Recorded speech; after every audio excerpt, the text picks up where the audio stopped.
Hello, dear students and respected viewers. Myself, Deepak Kumar Thakur, Guest Assistant Professor, Kamla Rai College, Gopalganj affiliated with Jayaprakash university Chhapra. प्रिय विद्यार्थियों, आज हम लोग BA द्वितीय वर्ष प्रतिष्ठा हेतु एक महत्वपूर्ण प्रकरण चोल काल में कला और स्थापत्य से संबंधित तथ्यों को देखेंगे। चोलवंशी शासक उत्साही निर्माता थे और उनके समय में कला एवं स्थापत्य के क्षेत्र में महत्वपूर्ण प्रगति हुई। चोलयुगीन कलाकारों ने अपनी कुशलता का प्रदर्शन मंदिर एवं मूर्तियां बनाने में किए। कलाविद फर्ग्यूसन के अनुसार चोल कलाकारों ने दैत्यों के समान कल्पना की तथा जौहरियों के समान उसे पूरा किया। चोल शासकों ने अपनी राजधानी में बहुसंख्यक पाषाण मंदिरों का निर्माण करवाया। चोल काल के प्रारंभिक स्मारक पुडुकोट्टई जिले से प्राप्त होते हैं। इनमें विजयालय द्वारा नाट्टामलई में बनवाया गया चोलेश्वर मंदिर सर्वाधिक प्रसिद्ध है। यह चोल शैली का एक सुंदर नमूना है। इसमें एक वर्गाकार प्राकार के अंतर्गत एक वृत्ताकार गर्भगृह बना हुआ है। प्राकार तथा गर्भगृह के ऊपर विमान है। यह 4 मंजिला है।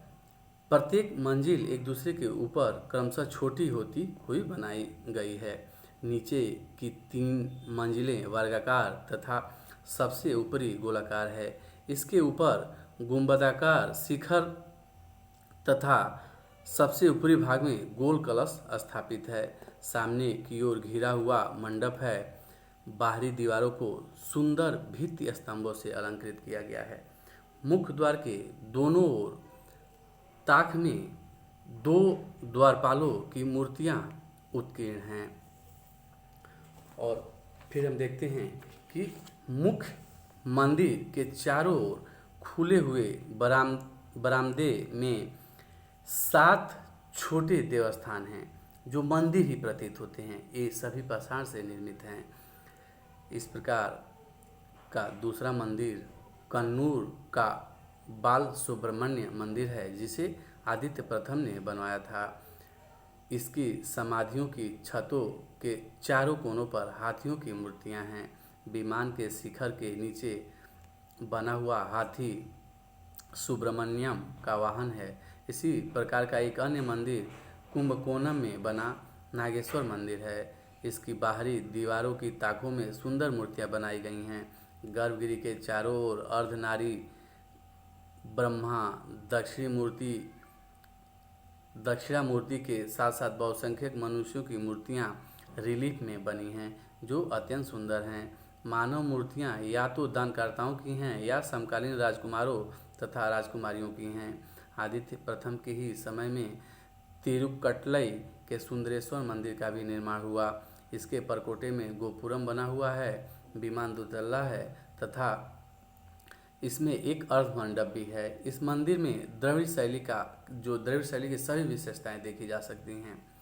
फिर अगर हम परांतक प्रथम के शासनकाल में या राज्यकाल में निर्मित मंदिर की चर्चा करें तो श्री निवास नल्लूर का कोरंगनाथ मंदिर चोल मंदिर निर्माण कला के विकास के द्वितीय चरण को व्यक्त करता है। यह कुल मिलाकर 50 फीट लंबा है। इसका वर्गाकार गर्भगृह 25 फीट का है तथा सामने की ओर का मंडप जो है 25x20 यानी 25x20 इंच के आकार का है। मंदिर का शिखर 50 फीट ऊंचा है। गर्भगृह की दीवारों में बनी ताकों में एक पेड़ के नीचे भक्तों, सिंहों तथा गढ़ों के साथ बैठी हुई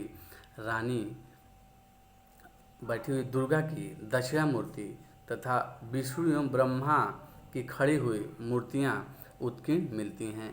दुर्गा के साथ लक्ष्मी तथा सरस्वती की मूर्तियां भी मिलती है। सभी मूर्तियों का तत्क्षण अत्यंत सुंदर है।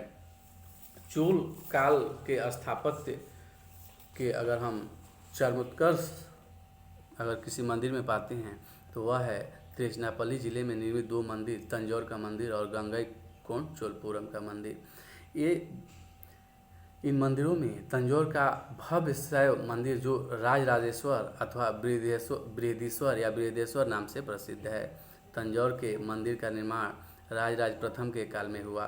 भारत के मंदिरों में सबसे बड़ा लंबा सबसे बड़ा तथा लंबा यह मंदिर एक उत्कृष्ट कलाकृति है जो दक्षिण भारतीय स्थापत्य के चरमोत्कर्ष को द्योतित करती है। इसे द्रविड़ शैली का सर्वोत्कृष्ट नमूना माना जा सकता है। इसका विशाल प्रांगण 500 × 250 इंच के आकार का है। इसके निर्माण में ग्रेनाइट पत्थरों का प्रयोग किया गया है। मंदिर चारों ओर से एक ऊंची दीवार से घिरा है। मंदिर का आकर्षण गर्भगृह के ऊपर पश्चिम में बना हुआ लगभग 200 फीट ऊंचा विमान है।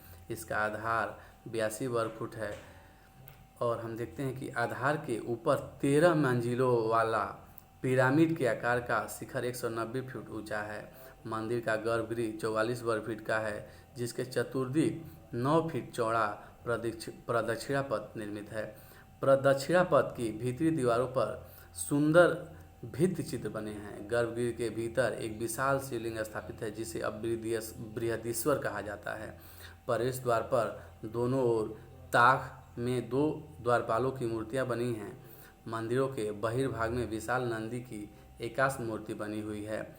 इस प्रकार भव्यता तथा कलात्मक सौंदर्य की दृष्टि से यह दक्षिण भारत का सर्वश्रेष्ठ हिंदू स्मारक है।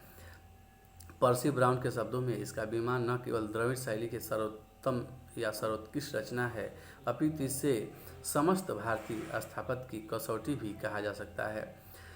गंगईकोंडचोलपुरम के मंदिर का निर्माण राजराज के पुत्र राजेंद्र चोल के शासनकाल में हुआ और हम देखते हैं कि यह मंदिर 340 फीट लंबा तथा 110 फीट चौड़ा है। इसका 8 मंजिला पिरामिडिकार जो पिरामिड के आकार का विमान है वह 100 वर्ग फीट के आधार पर बना है तथा 86 फीट ऊंचा है। मंदिर का मुख्य प्रवेश द्वार पूर्व की ओर है, जिसके बाद हम देखते हैं कि 175 × 95 इंच के आकार का महामंडप है।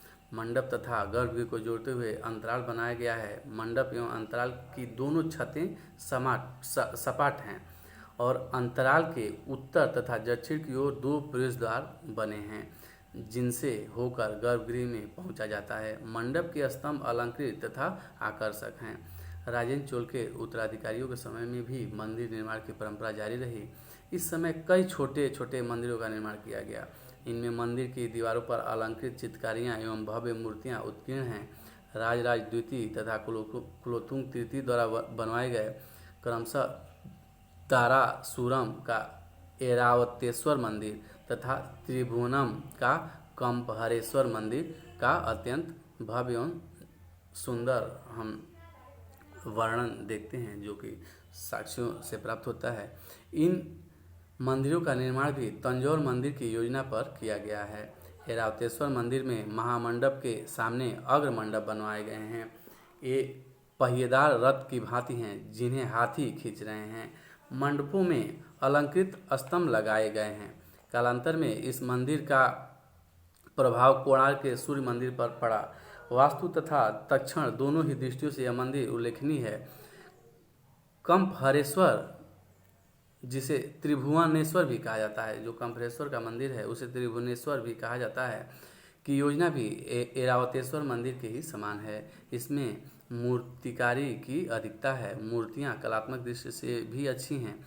नीलकंठ शास्त्री ने इसे मूर्ति दीर्घा की संज्ञा दी है।